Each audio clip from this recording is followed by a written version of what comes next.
El derecho a la justicia es un derecho universal, pero es además hasta un principio de derecho, porque la justicia debe ser. Todo mundo tiene derecho a la justicia, todo mundo es justiciable, hasta el propio Poder Judicial.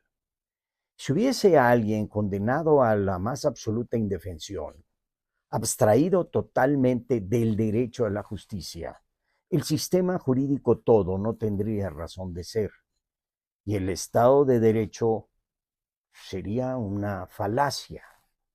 Además, sería aceptar que hay algo o alguien al margen de la justicia y por lo tanto aceptar que hay alguien superior a la Constitución y en consecuencia que hay alguien que puede estar por encima de ella.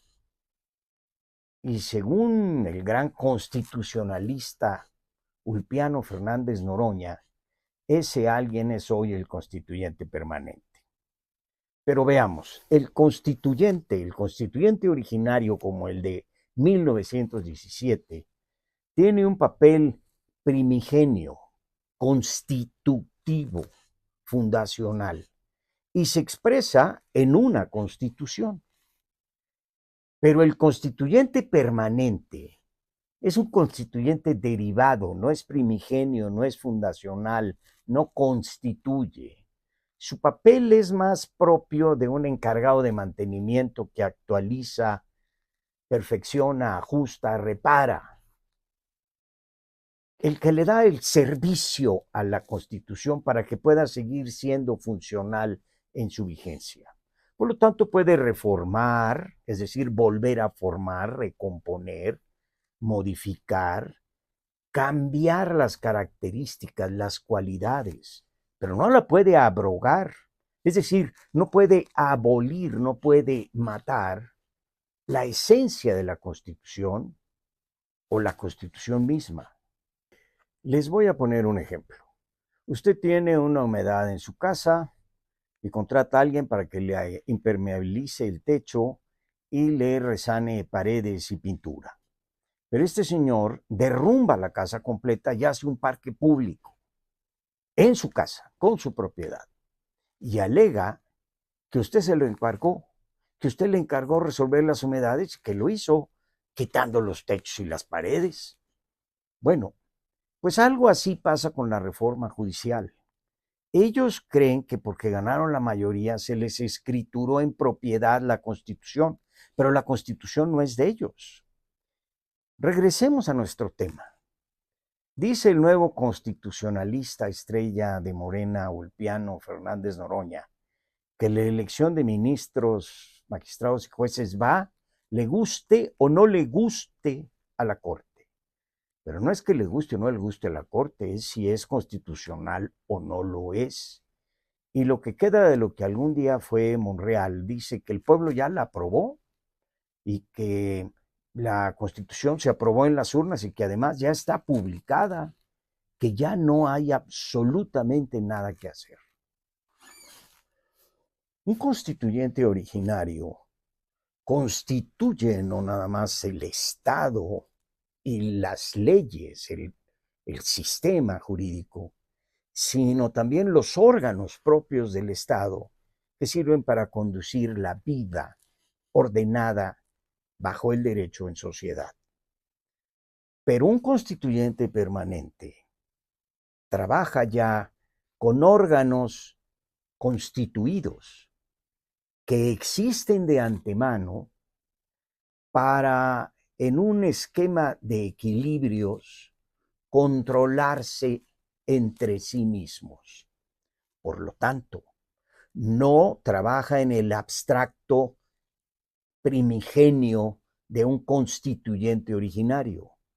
Trabaja dentro de un Estado constituido con órganos que ya tienen funciones y dentro de esas funciones, de esos órganos ya constituidos, está revisar que lo que haga el constituyente permanente esté acorde con la Constitución y el constituyente original. Pero detengámonos un momento en esto, porque es muy importante. La función del Poder Legislativo culmina con la promulgación de la ley. Si bien no lo hace el Legislativo, ahí culmina el trabajo del Legislativo, hasta ahí le alcanza el 20. De ahí en adelante inician su función los otros dos poderes, el Ejecutivo, que tiene la obligación de aplicar la ley y para ello tiene que interpretarla. Y si en su interpretación y aplicación lo hace incorrectamente o la viola o viola derechos o libertades, entra el judicial y lo corrige. Sí, al poder ejecutivo lo corrige el judicial. Y el judicial en todos los casos, no nada más en estos, tiene que interpretar la ley del legislativo para aplicarla. Tal es su función. Para poder otorgar justicia tienen que interpretar la ley.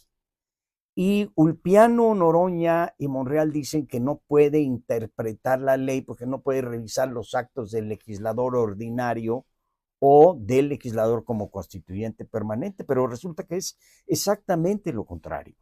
En todo juicio, lo primero que hace un juzgador es poner a juicio la ley y poner a juicio al legislador. Permítanme explicarme. El juez tiene que interpretar la ley para aplicarla al caso concreto. Tiene que ejercer una función interpretativa. Y en esa función interpretativa tiene que usar su capacidad de juicio para interpretar el texto legislativo, lo tiene que poner a su juicio. Y al juicio también queda el legislador. Para ello, el juez usa la lógica, el sistema de interpretación, una visión de contexto, empezando por la Constitución, y todo aquello que mencionamos en el live, interpretar la sobrerepresentación. Ahí hablamos de lo que es la interpretación jurídica. Aquí abajo voy a poner el link para que ustedes, si quieren, puedan acudir a él. La ley es siempre un supuesto. Si A es, B debe ser. Y si B no es, C debe ser. Es decir, si tú no cumples esta conducta, se te va a aplicar una sanción. Y se te aplica la sanción, tendrá que ser tal. Esta es la que debe ser. Bueno, ese enunciado jurídico, esa ecuación jurídica, necesita ser aplicada al caso concreto. A Juan de las Pitas, que está demandando el pago de una prestación que no ha sido cubierta. Y el juez tiene que aplicar la norma, y para aplicar la norma tiene que interpretar la norma al caso concreto y poner en juicio lo que los legisladores quisieron decir. Y no lo puede hacer abstraído de todo el sistema jurídico. Y esto es en donde falla Noroña y Monreal. Hicieron una reforma constitucional abstraída de la Constitución, y lo que no quieren que haga la Corte es que vea si esta reforma constitucional es acorde a la Constitución. Eso es exactamente por lo cual dicen que no les pueden revisar sus actos. Pero todos los actos, y más los actos de autoridad, son revisables.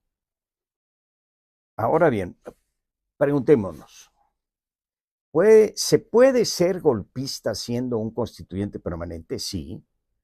Si en lugar de modificar la Constitución, se levanta. ¿Puede ser inconstitucional un constituyente permanente? Sí, si se excede en su función de reformar la Constitución para ponerla al día. ¿Puede hacer lo que quiera un constituyente permanente? No. Está sujeto a la propia Constitución, a sus principios, a sus procedimientos. Está obligado al proceso legislativo que marca el 135 constitucional e incluso a un reglamento, el reglamento de debates. ¿Están sus actos y decisiones abstraídos del control de la constitucionalidad? Por supuesto que no. ¿Pudiera el constituyente permanente restablecer la esclavitud, decretar la monarquía, desaparecer la división de poderes, imponer una religión de Estado? Pues claro que no. Ahora bien, El constituyente permanente puede dictar una suspensión o una sentencia, tiene atribuciones jurisdiccionales de impartición de justicia. Bueno, pues si se instaura en un juicio de procedencia, sí, pero solamente para desaforar a alguien que queda entonces ya sujeto al Poder Judicial. ¿Puede una autoridad juzgar y revocar sus propios actos? Pues claro que no, así sea constituyente permanente. ¿Y a quién le corresponde entonces determinar la constitucionalidad de los actos de un constituyente permanente? Al Poder Judicial. Por lo tanto, el argumento de que por ser un constituyente permanente no sea revisable es falso de toda falsedad, porque no es un constituyente originario, es un constituyente permanente para darle servicio a la Constitución, es el encargado de su mantenimiento, pero no puede matar la esencia de la Constitución, no puede derruir la casa. Por lo tanto, preguntémonos, ¿el Poder Judicial en su totalidad está en un estado absoluto de defensión frente al constituyente permanente? No, no lo está. Además, un constituyente permanente, habrá que decir, creado bajo una chicana del INE y del Tribunal Electoral y la traición de los yunes. Pero dejémoslo ahí. No lo está. Por otro lado, ¿puede el poder garante de la Constitución no defender la Constitución cuando en los hechos se está suprimiendo en ella la división de poderes? Y puede no defender la Constitución y su poder cuando en los hechos al Poder Judicial se le resta y se le deja sin poder. No nos hagamos bolas. No es la Corte lo que está en juego, ni siquiera son los derechos laborales de los trabajadores del Poder Judicial. Lo que está en juego aquí son nuestras libertades y nuestros derechos de todos los individuos en México. Los juaristas de Morena, de nada por encima de la ley, nada al margen de la ley, ya se les olvidó esa máxima. Pero el Poder Judicial tiene derecho a la justicia. El constituyente permanente no es Dios, no está sujeto a la Constitución. No son los dueños de la Constitución. La pueden reformar, pero no abolir. Y el control y salvaguarda de la Constitución pertenece al Poder Judicial, quiera o no quiera Ulpiano Noroña.